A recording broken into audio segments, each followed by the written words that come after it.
இந்த சண்டே வீட்டில் மீன் வாங்கிட்டு வந்திருந்தாங்க. ஸோ மீன் குழம்பு தாங்க. சாதம் ரெடி ஆகிட்டு இருக்குது. இந்த பக்கம் எறா வந்துட்டு மேரினேட் பண்ணி வச்சாச்சு. ஸோ இதை வந்து ஃப்ரை பண்ணி எடுத்துகிட்டு தொக்கு வைக்கலான்ற பிளானு. என் பையன் ரொம்ப ஆசைப்பட்டு கேட்டதுனால ரெடி பண்ணிகிட்ருக்கிறேன். ஸோ ரெகுலராக தொக்கு வச்சு போடுறத விட இந்த மாதிரி ஃப்ரை பண்ணி போடும்போது அது இன்னும் டேஸ்ட்டாக இருக்குன்றதை நாங்கள் கண்டுபிடிச்சோம். நீங்களும் கண்டிப்பாக ட்ரை பண்ணுங்கள், செமையாக இருக்கும். இந்த பக்கம் வஞ்சரம் போட்டு மீன் குழம்பு ரெடி ஆகிட்டுருக்குது, கொதிச்சிட்ருக்குது மீன் குழம்பு. ஸோ அடுத்து வேறு என்னங்க, ஃப்ரை தான். ஸோ அதுலேயும் மசாலாலாம் கோட் பண்ணி எடுத்து வச்சாச்சு.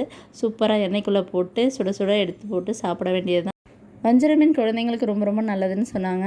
முள் கம்மியாக இருக்கிறதுனால பிள்ளைங்க ஈஸியாக சாப்பிட வாட்டமாக இருக்கும். அதுக்காக வேண்டி தான் வஞ்சரம் வாங்கினது. ஸோ உங்களுக்கு என்ன மீன் பிடிக்கும், நீங்கள் எது இந்த மாதிரி விரும்பி சாப்பிட்றீங்கன்றதை சொல்லுங்கள். ஸோ சண்டே சூடாக சாதம், அது கூட தொட்டுக்கிறதுக்காக ப்ரான் தொக்கு ரெடியாக இருக்குது.